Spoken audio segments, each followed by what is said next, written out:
ജില്ലയിലെ കുടുംബശ്രീക്ക് ഏറെ സന്തോഷകരമായ ദിവസമാണിന്ന്. ജില്ലയിലെ മുഴുവൻ CDSകളും ISO ആയി പ്രഖ്യാപിക്കുന്ന ചടങ്ങാണ് ഇന്നിവിടെ നടന്നത്.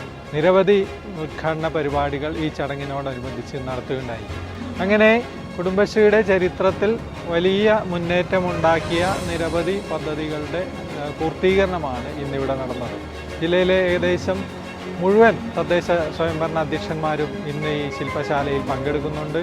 കുടുംബശ്രീയുടെ പ്രവർത്തനങ്ങളും പദ്ധതികളും പൊതുജനങ്ങളിലേക്ക് എത്തിക്കുന്നതിന് അതോടൊപ്പം തന്നെ തദ്ദേശ സ്വയംഭരണ സ്ഥാപനങ്ങളുടെ പദ്ധതികൾ കുടുംബശ്രീയുമായി ഏതൊക്കെ വിധത്തിൽ സംയോജിച്ച് പ്രവർത്തിപ്പിക്കാം അല്ലെങ്കിൽ നടപ്പാക്കാം എന്നതിൻ്റെ ഒരു വിവരണമാണ് ഈ ശില്പശാല കൊണ്ട് ഉദ്ദേശിക്കുന്നത്. ഇതിലൂടെ ഭാവിയിൽ കുടുംബശ്രീ വഴി തദ്ദേശ സ്വയംഭരണ സ്ഥാപനങ്ങളുടെ കൂടുതൽ പദ്ധതികൾ നടപ്പാക്കുകയും കൂടുതൽ കുടുംബശ്രീ അംഗങ്ങൾക്ക് ഇത്തരം പദ്ധതികളുടെ പ്രയോജനം ലഭ്യമാക്കുകയും ചെയ്യുക എന്നുള്ളതാണ് ഇതിൻ്റെ ലക്ഷ്യം.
കഴിയൊന്നുമില്ല, പക്ഷേ നമ്മുടെ മുന്നിലേക്ക് വരാത്തതായിരുന്നു പലപ്പോഴും പ്രശ്നം. കുടുംബശ്രീ എന്തിനൊക്കെ തട്ടിയിടും. വരുമാനം ഉണ്ടാവുക എന്ന് പറയുന്നത് ഒരു ആത്മബലമാണ്. സ്ത്രീകൾക്ക് വരുമാനം ഉണ്ടാവുക എന്ന് പറയുന്നത് പണം എന്ന നിലക്കുള്ള വെറുമൊരു ഒന്നല്ല. ശില്പശാല അതുപോലെ തന്നെ സമ്പൂർണ്ണ ISO ഓഫീസുകൾ ISO വൽക്കരിച്ചിട്ടുള്ള ഈ ചടങ്ങിനെ അതിൻ്റെ പ്രഖ്യാപനം ഉദ്ഘാടനം നടത്തിയതായിട്ട് സ്നേഹപൂർവ്വം അറിയിച്ചുകൊണ്ട് അഭിവാദ്യങ്ങൾ നൽകുന്നുണ്ട്. പൂജ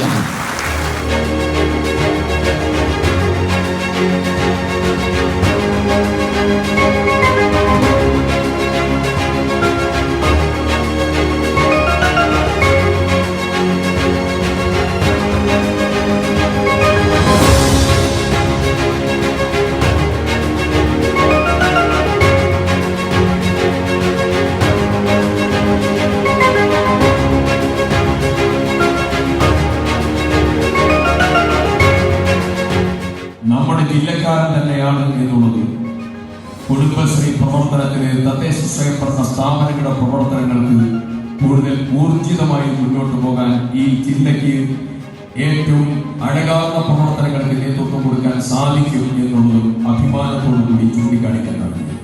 മനോഹരമായിട്ടുള്ള തദ്ദേശ സ്വയംഭരണ സ്ഥാപനങ്ങളിലെ അധ്യക്ഷന്മാർക്കും അതുപോലെ കുടുംബശ്രീ പ്രവർത്തകന്മാർക്കുള്ളതായിരിക്കുന്ന മനോഹരമായിട്ടുള്ള ഈ ശില്പശാലയ്ക്ക് എല്ലാവിധ ആശംസകളും അർപ്പിച്ചുകൊണ്ട് മോഡൽ ബഡ്സിന്റെ പ്രഖ്യാപന പദ്ധതിയുടെ പ്രഖ്യാപനം കൂടെ നിർവഹിച്ചുകൊണ്ട് ഈ പരിപാടിക്ക് എല്ലാവിധ ആശംസകളും അർപ്പിച്ചുകൊണ്ട് അവസാനിപ്പിക്കുന്നു.